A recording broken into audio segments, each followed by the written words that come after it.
So you've treated hundreds or thousands of patients. And do these images of memories of these people come into you at random points of the day when you're driving, when you're eating? How do you feel about them? Well, honestly, there are times that I do think about my patients. Obviously, the ones who are in the present are the ones I'm concerned about so that we get everything done.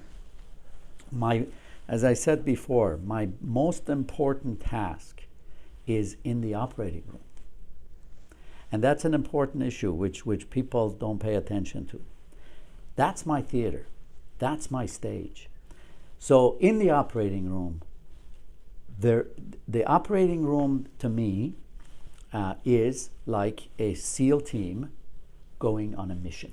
And the thing that blows my mind is to hear of people who have music in their operating rooms, who have different team members in the operating room. What do you mean? Meaning nurses who don't work with them usually. What if they're common. shadowing? Or is no, that's not really, that's fine. It's Okay. just that the usual thing you see is a surgeon doesn't work with the same group of people all the time. And so, or et cetera, et cetera. So it's kind of loose. Yeah. That is unacceptable to me. Yeah. And to be frank, the majority of medicine is like that. Is it because people are easily distracted? They don't keep the right the right strictness in their work habits and things like that? It's a culture. Medicine is a culture, and unfortunately, we don't really do a good job of teaching the culture. It's not like in the Army where before you are a member of the U.S. Army, you go to boot camp. Where you learn they culture. they kick all that, they kick all distraction and stuff out of you. And you through become pain. Absolutely. We talked about this earlier. Absolutely. It's an indoctrination into that culture, you see. Medicine is not like that. And the other thing is people come into it from different angles. Not everybody goes through boot camp. You know, you may go to medical school. There are different kinds of medical schools. You may go to nursing school. You may go so this is a difficult thing, and I don't pretend to have the answers. But in my world, I do have the answers. And the answers are the strictest ways. If you can form that type of a tight group, like a SEAL team, these days they're like, everyone talks about that. Yeah. Well, that's what's necessary. Yeah. So in the operating room, so getting back to that, if perfection is executed in that mission, you don't need to worry about what happens after the mission. So in the present with my patients, frankly, I don't worry about my patients. And the reason I don't worry is, not that I'm a god or anything, but I did everything that I could ever do for them. No stone unturned. Yes. And we are not leaving that operating room until everything is perfect. We will think about it, just like you're going on a mission to get some, terrorist. You practice and practice and practice. So there are no words. In our operating room, and this is my rule, no talking. Everybody knows. This is not an orchestra. This is not where I'm the surgeon telling people, you go here, like conducting these people. These are all professionals. They have drilled and drilled and drilled, and they know exactly where they got to go at what time. And then what happens is, it's a ballet. In a ballet, everybody knows their place. When the guy goes like this, the girl jumps in his arm. It's not like he's lifting here. Same thing. And so when it's a ballet, it's not only beautiful because it's so elegant, and the elegance of a ballet comes from the fact that when he's going up, she's going up. You see? Same thing in an operating room. Whether it's the anesthesiologist, whether it's the nurses, whether it's my assistants and everything. So the surgery is a ballet, and it's a ballet of, seriously, virtually no talking, because everybody knows. You had your hand out, they know what's required to be in your hand, just like in a ballet, et cetera, et cetera. So what happens in that environment which I tell them, I believe in God, I'm a religious person, but my greatest religion is in that operating room.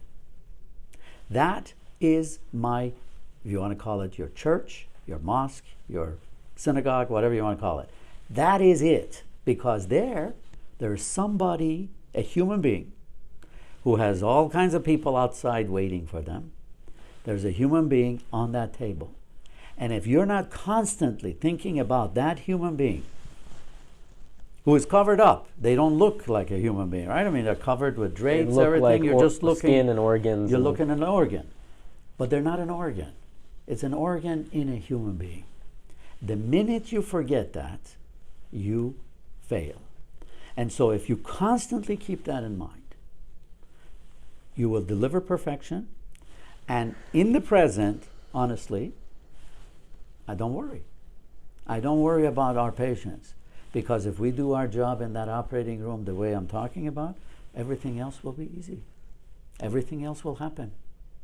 And a lot of complications and so forth and so on occur from the lack of that tightness in the operating room for a surgeon. So that's my present patients. Now, talking about patients of the past, I do think of them a lot. Yeah, I did ask that question 5 minutes ago. Sorry. Yeah. You know, you were asking different times. So they're different. The patients of the past is important, and honestly, I remember every patient I have lost. Mm-hmm. Every single one. Yeah.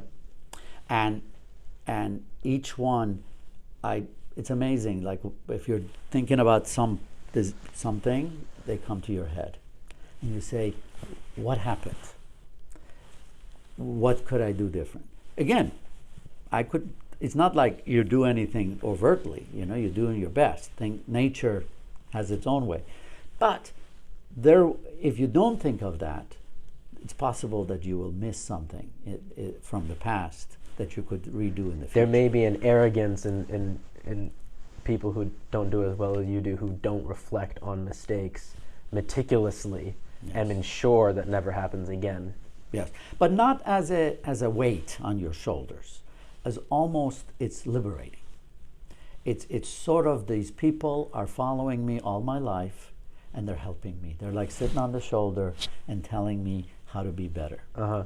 That is beautiful, because, you know, it's just again, it's a fascinating thing. If you look at like some of the Sunday morning evangelical TV shows, mm-hmm. Different people, the main message is a very important message. No matter what religion you're in or whatever you believe in, the message is that you matter. The message is that you have to, don't worry about your troubles.